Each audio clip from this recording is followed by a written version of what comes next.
here with Truthitude, and I have a question. Do you hate Mondays? Do you feel rushed in the morning? Do you struggle to get through your day? Well, today I'm going to help you build a grateful morning routine full of rituals that are going to nourish you to have the best day ever, every single day. So I am one of those morning people that people hate. I am the super chipper, love everybody morning person, and I know people struggle with me, and that's okay. So the first thing is you have to get enough rest, and that might look differently for everybody. Science offers that you should get 6 to 8 hours of sleep every night, so figure out what that looks like for you. That leads me to my second tip, waking up every single day at the same time. Now, I know a lot of people use this justification of, well, I sleep in on the weekends to catch up on my sleep, but science actually suggests that you cannot catch up on your sleep. Even though exhaustion may add up, you can't actually catch up on the sleep that you've lost. Waking up every single day at the same time is going to help your body get into a solid sleep rhythm, and you're actually going to get more restful sleep. Now, when you sleep in on the weekends and then you jumpstart your Monday morning trying to get up early again, you throw this rhythm off, and then you kind of set the tone for the rest of your day. This is why a lot of people hate Mondays. So just try it. Now, does that mean you can't sleep in once in a while? Of course not. But just don't make a habit of it. And you might actually enjoy the few hours extra of me time on your weekends, and they may not seem like they're going by so fast. I wake up at 4:30 every morning, every single day. And I know it sounds crazy, but it's because I need all of that extra time to have my awesome morning. So then my next point, get your ass out of bed. No more hitting the snooze button a million times. And if you need help with this, I encourage you to keep your alarm clock or your phone on the other side of the room. And you may even need to take it a step further and put your phone or your alarm clock outside of your bedroom so that you have to physically get up and go turn it off. That way, once you're out of bed, you're more likely to stay out of bed. My next tip is having some form of quiet time in the morning, whether that's meditation or prayer or just some kind of silent stillness. Maybe it's 5 minutes or 10 minutes just to reset your mind. This will help you be more present. It'll help you with your focus throughout the day, and it's a good way to kind of get your brain warmed up and nourish your mental health. I'm a huge believer in gratitude, so my next tip is to simply say thanks.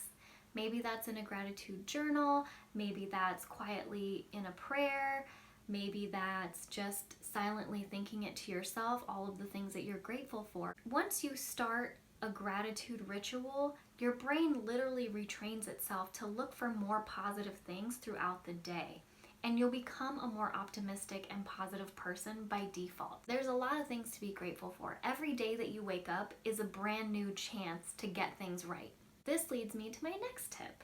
Nourish your mind. I highly encourage you to read 10 to 15 minutes during your morning, and I know a lot of people read the newspaper, but I don't really love this idea because the news is full of a lot of sensational material that can really hijack the tone for your day. So instead, I encourage you to read something positive, something informational, or something that's just interesting to you. It could be some positive affirmations that you love, it could be some lessons from scripture, or it could just be an interesting book that you're currently into. Nourishing your mind in the morning by reading is going to get your brain warmed up to process all the information that's going to come to it throughout the day. The next thing is move your body. Now, if move your body means spending an hour crushing it at the gym, great.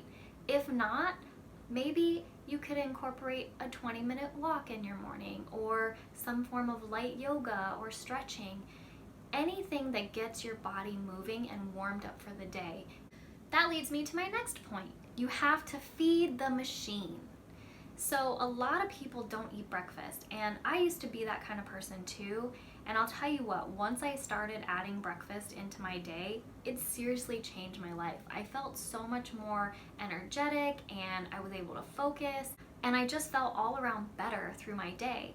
Now, if you're somebody who just, guzzles down coffee on your way to work, I encourage you to start slow and just add small bites to your morning until you figure out what works best for you, but definitely eat some form of breakfast. Try to steer clear of things that are high in sugar. A lot of breakfast foods are really high in sugar. So steer clear of high sugar content foods and definitely find some form of protein to add into your morning breakfast. Now, you gotta be fresh and clean for the day, so I encourage you to have a solid morning hygiene routine, and in that routine, please include flossing.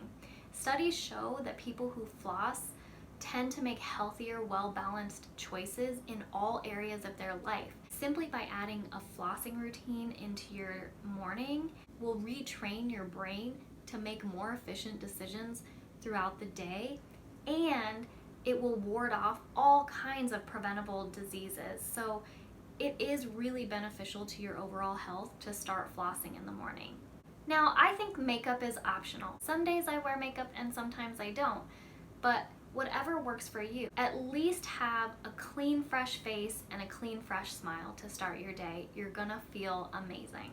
My next point is to dress your best, whatever that means for your day. So maybe you get dressed up and go to the office. Maybe you're a stay-at-home mom and you need to have functional clothing. Maybe you run a dance studio, so that's gonna look differently for you. But I encourage you to wear something that's comfortable, flattering for your body and your style, and appropriate for the day ahead. So make sure you dress your best. You're gonna set the tone for the rest of your day. Before I get into my last tip, I wanna make a point that a lot of blogs and a lot of articles and a lot of great day how-to things that are out there stop the moment you leave your door. So my last tip is to encourage you to not undo all of the beautiful morning energy that you just created with your routine by cutting it off at the knees when you get into your car or you start your morning commute. So my last tip is to love the journey. So when you are on your morning commute, whether that's to work or to school or wherever it is you're going to spend your day, I highly encourage you to add a simple ritual to enjoy your commute. So a lot of people listen to the radio, and I don't love this because the media is just pumping garbage at us all the time.